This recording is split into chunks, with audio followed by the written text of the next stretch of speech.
Assalamualaikum warahmatullahi wabarakatuh. Pada kesempatan kali ini kita akan membahas ulangan biologi kelas 11 materi sistem pertahanan tubuh. Pilihlah jawaban yang paling benar. Soal pertama, seseorang yang pernah menderita penyakit cacar saat kecil mungkin tidak dapat terserang penyakit cacar yang sama. Karena A. Tubuh telah mendapatkan imunitas pasif alami. Kurang tepat, karena jika orang terkena cacar, maka dia akan mendapatkan imunitas kekebalan aktif alami. Kemudian B. Terjadi aglutinasi terhadap virus penyebab cacar. Kurang tepat jawaban yang diminta. C. Tubuh sudah menghasilkan antibiotik. Tidak, tubuh menghasilkan antibodi. D. Sistem imunitas telah membentuk antibodi. Ya, benar. Akibat adanya imunitas kekebalan aktif, maka antibodi dibuat setelah terpapar infeksi cacar. Jadi di sini sistem imunitas telah membentuk antibodi. Jadi jika terkena penyakit cacar, maka seumur hidup dalam tubuhnya sudah ada antibodi terhadap cacar tersebut. Mendapatkan vaksinasi saat terserang cacar. Tidak ya, karena vaksinasi itu harus diberikan pada saat sedang sehat. Oke, nomor 1 jawabannya D. Nomor 2, antibodi dari ibu yang menembus plasenta dan dapat memberikan imunitas pada bayi yang baru lahir dan banyak ditemukan dalam darah dan cairan tubuh adalah imunoglobulin G. Karena imunoglobulin G itu adalah antibodi yang dapat menembus plasenta pada bayi. Imunoglobulin G dapat menembus plasenta dan memberikan imunitas pada bayi yang baru lahir. Imunoglobulin G berfungsi sebagai pelindung terhadap mikroorganisme dan toksin, mengaktifasi komplement, dan meningkatkan efektivitas sel fagositosit. Jadi di sini jawabannya adalah E. Yang nomor 3, human immunodeficiency virus sangat berbahaya dan dapat menyebabkan kematian karena A. Menurunkan kekebalan tubuh sehingga memudahkan infeksi penyakit lain. Iya, benar. Virus HIV itu dia menyerang imun tubuh dan menurunkan kekebalan tubuh sehingga mudah terkena penyakit lainnya dan itulah yang menyebabkan sangat berbahaya dan menyebabkan kematian. Untuk menyerang sel-sel limfosit benar, namun tidak secara langsung menyebabkan kematian. Dapat ditularkan melalui kontak cairan tubuh, iya benar. Dapat ditularkan melalui cairan tubuh seperti cairan darah, ASI, atau cairan sperma. Dan dapat merusak jaringan tubuh, ya benar. Merusak antibodi tubuh. Jawaban nomor 3 adalah A. Nomor 4, interferon merupakan protein yang dapat disintesis oleh sel-sel tubuh sebagai respon terhadap infeksi. Jawabannya A. Infeksi terhadap virus. Nomor 5, imunoglobulin merupakan protein yang diproduksi oleh sel darah putih. Sebagian besar imunoglobulin yang dihasilkan tubuh dikategorikan dalam kelas yang sebagian besar itu adalah imunoglobulin A dan imunoglobulin G. Jadi IgA dan IgG itu merupakan imunoglobulin yang paling banyak terdapat di dalam tubuh. Untuk imunoglobulin G berjumlah paling banyak sekitar 80% dari keseluruhan antibodi yang bersirkulasi di dalam tubuh. Kemudian kalau untuk imunoglobulin A itu nomor 2, jumlahnya paling banyak nomor 2 setelah IgG, yaitu sekitar 15% dari semua antibodi dalam serum darah serta dapat ditemukan dalam zat sekresi seperti keringat, ludah, air mata, ASI, pernafasan, dan sekresi usus. Nomor 6, antibodi adalah senyawa protein yang diproduksi oleh sel limfosit B sebagai bagian dari respon imun adaptif. Antibodi berfungsi dengan cara menelan bakteri dan virus, tidak, ini adalah fungsi dari makrofag. Merusak sel tubuh yang terinfeksi, ini adalah fungsi dari sel T pembunuh, atau merusak sel tubuh juga fungsi dari natural killer. C. Mempercepat pembekuan darah, tidak. D. Memproduksi histamin untuk meredakan peradangan, kurang tepat. Jawaban yang paling tepat adalah E. Mengenali dan mengikat patogen. Di sini antibodi itu cara menyerang tubuhnya yaitu dia mengenal antigen, kemudian dia mengikat antigen tersebut atau patogen tersebut, baru kemudian selanjutnya di makrofag atau di fagositosit oleh makrofag.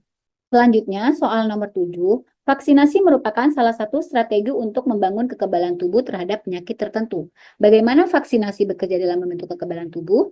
Ya, vaksinasi itu merupakan virus yang sudah dilemahkan. Jadi, dalam tubuh kita dimasukkan antigen atau patogen yang sudah lemah, sehingga antibodi kita bisa mengenal dan mengingat antigen yang pernah masuk ke tubuh, sehingga jika terserang penyakit, maka antibodi kita sudah dengan mudah mengalahkannya. Jadi jawabannya bekerja dengan cara A, dengan mengenalkan antigen patogen yang dilemahkan. Ya, jadi antibodi kita sudah mengenal antigen tersebut sehingga suatu saat ketika patogen tersebut masuk, maka dengan mudah bisa dikenali dan dikalahkan.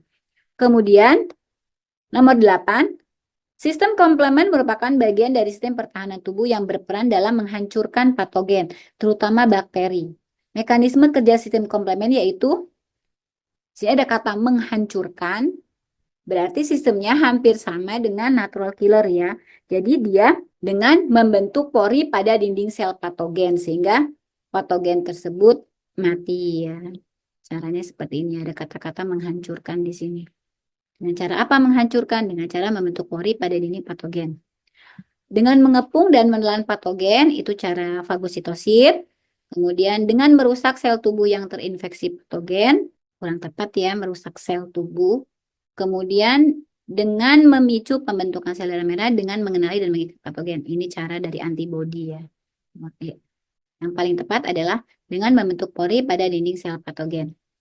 Di sini komplement memiliki sekitar 20 protein serum yang berbeda. Tanpa adanya infeksi, protein serum tersebut dalam keadaan inaktif.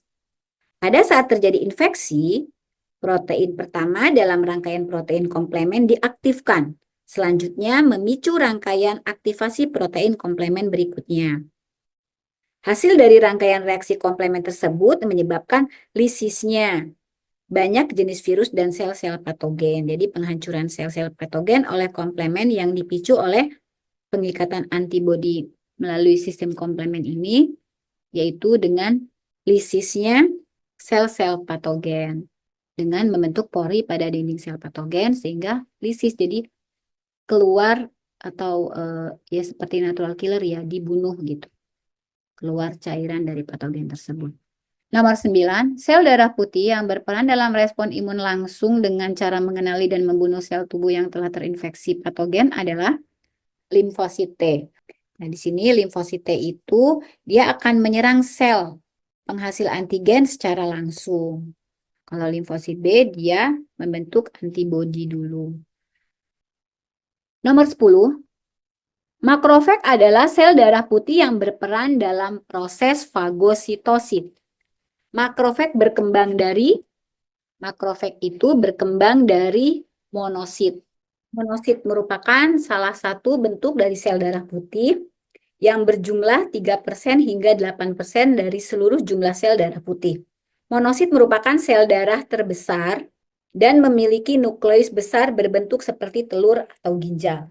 Monosit berfungsi sebagai fagosit yang sangat aktif dan bermigrasi melalui pembuluh darah menjadi makrofag yang berumur panjang di dalam jaringan.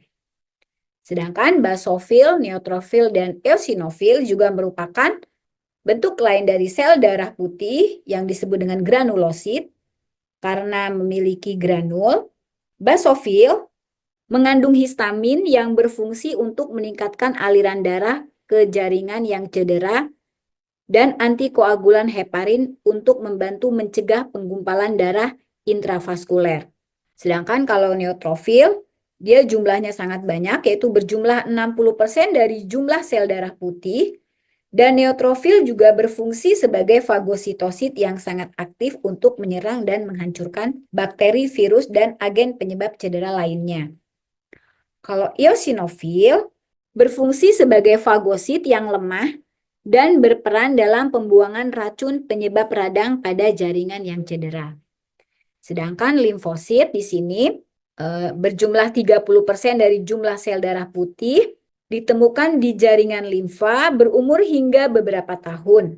Limfosit berasal dari sel-sel batang di sumsum tulang ya. Jadi di sini limfosit terbagi menjadi dua, ada limfosit B dan limfosit T. Nomor 11, sistem imunitas yang terjadi melalui pemberian ASI kepada bayi sehingga dapat memberikan kekebalan untuk beberapa minggu atau beberapa bulan merupakan jenis kekebalan tubuh. Jadi, jenis kekebalan tubuh itu terbagi menjadi dua, ada kekebalan aktif dan kekebalan pasif.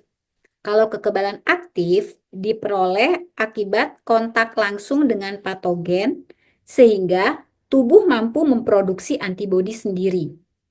Kalau kekebalan pasif terjadi jika antibodi diperoleh dari luar atau antibodi satu individu dipindahkan ke individu lain. Dalam hal ini, nomor 11, pemberian ASI berarti dia adalah imunitas pasif. Namun imunitas pasif itu terbagi menjadi dua, imunitas pasif alami dan imunitas pasif buatan. Yang alami antibodi ditransfer dari ibu ke anak misalnya dengan cara menyusui. Jadi di sini jawaban nomor 11 adalah imunitas pasif alami. Nomor 12, di antara kelompok limfosit di bawah ini yang tidak berperan dalam imunitas spesifik adalah, berarti yang non-spesifik ya. Yang non-spesifik yaitu yang bagian pertahanan pertama, yaitu A. Lisozim. Ya, lisozim ini merupakan pertahanan biologis tubuh yang pertama ya. Sedangkan untuk sel T helper, sel B plasma, sel T sitotoksi, dan sel B memori itu merupakan semua adalah berperan dalam imunitas spesifik. Kalau lisozim, imunitas non-spesifik. Nomor 13, jenis leukosit yang berfungsi untuk meningkatkan kekebalan tubuh terhadap bibit penyakit adalah di jenis sel darah putih yang berfungsi untuk meningkatkan kekebalan tubuh adalah limfosit. Limfosit terbagi menjadi dua, yaitu limfosit B dan limfosit T. Limfosit B menghasilkan kekebalan humoral, limfosit T untuk kekebalan seluler.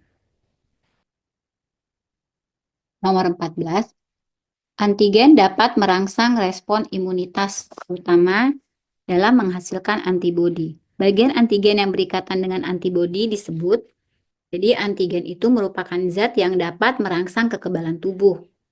Dia dapat merupakan zat yang terdapat pada bagian luar patogen yang dapat diikat oleh antibodi spesifik. Jadi di sini antigen itu memiliki bagian-bagian yaitu yang disebut dengan epitop dan hapten.